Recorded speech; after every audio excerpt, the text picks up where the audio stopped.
What's going on, guys? Welcome back to the channel. It's been a while. Look at this bad boy right here. Look at this. Beautiful.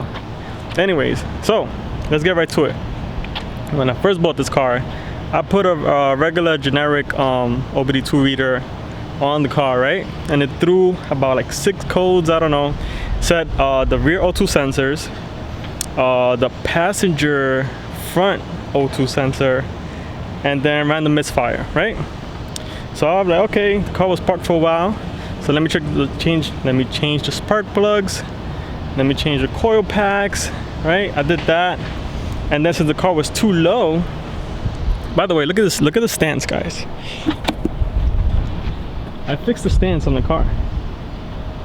I put some new coilovers on it, some TN Streets, I think that's what it's called. I forget. You guys, I mean, check out the other video, guys, and you'll see the install on that. But I raised it up because New York streets are terrible, you know what I'm saying? So raised the car up a little bit. I adjusted the stiffness on the car, so now it's perfect, and then it's ready to go. So anyways, the car was way too low for me to check even underneath the car, so I figured the car has some test pipes or something, and I just went and ordered some high flow caps. I think, what's the name? I can't even remember the name. Listen, I'm gonna put all the information down below so you guys can know what it is. Look at that, beautiful. Anyways, I put some high flows on it, right? And then I put some high flows on it. I started the car back up, still got the same rear O2 sensor, so I figured maybe it is the O2 sensors, right? Because the car was low, so maybe I figured the guy dragged it or messed up the harness or something. Anyways, I ordered the damn things, replaced it, still getting the same codes. Now, I'm over here stressed out because I just finished ordering the rear O2 sensors from Nissan and then the front O2 sensor, and I'm still getting the same codes. So after that, I started diagnosing the car. I downloaded the full service manual online, guys. Listen, if you have one of these cars, please do yourself a favor and download the full service manual. You'll find it online on a PDF file. It gives you all the information, all the trouble codes, what you need to do to fix it, and it teaches you how to troubleshoot the car step by step. So after I was so deep into the car, I started doing that. Should have done that from the beginning. Anyways, I got the full service manual, right? And I started testing the harness. So I checked the connectors. Obviously the connectors were new because the sensors are new. It wasn't the sensors, it wasn't the harness. I traced the harness and it was fine. So then I started testing the harness going to the ECM, which is the computer for these cars, right? So I removed the plug going into the ECM, and then I started testing everything like the full service manual said to do. And then in doing so, I saw that there were rips in the wires going to the computer. So I figured, you know what, let me just replace the damn harness. It's probably the harness anyways. Replace the harness, was not the harness, guys. Long story short, listen, man, I went back to the full service manual, right straight to the top. And I also, you know what I got, guys, and maybe you should guys get it too if you want, I don't know. I got this upref cable, right, with the software, and it tells you detailed codes on the car, because with the generic OBD2 reader that I had from like AutoZone, I only got those codes that I told you about, right? But when I got the upref cable, actually I'll show you a picture of the cable right now, and excuse the mess, I have a whole bunch of junk here, but let me see if I have the cable here. Yes, this is the cable. See, okay, look guys, I was using this crap. I mean, it's not crap, it works, you know, auto scanner, whatever, but it wasn't detailed enough, right?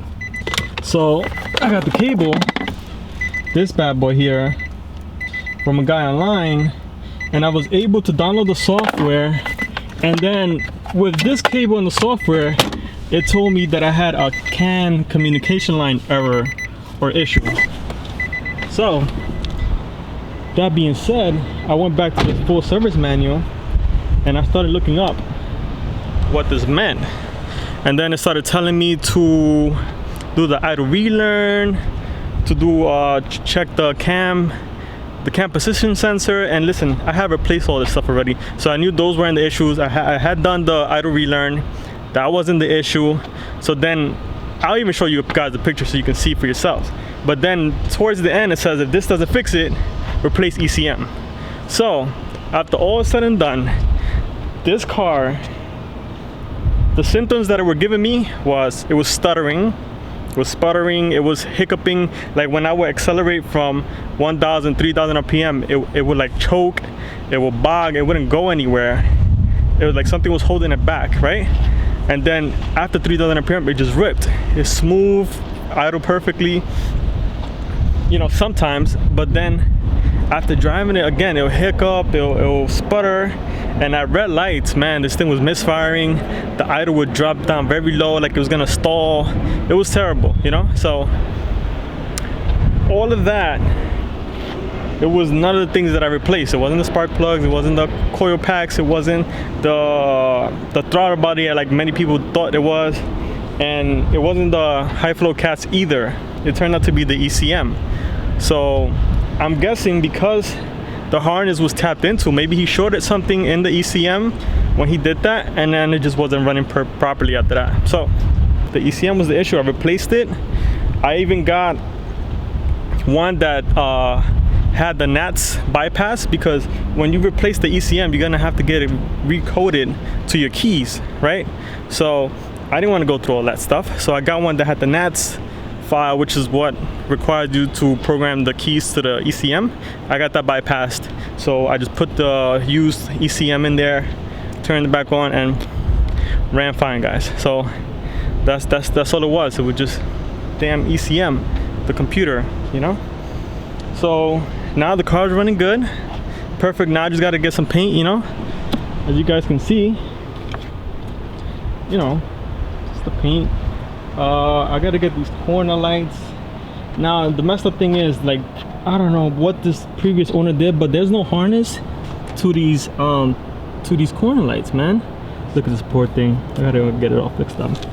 So I have to get some pigtails or used harness. This is part of the body harness, not even the engine harness.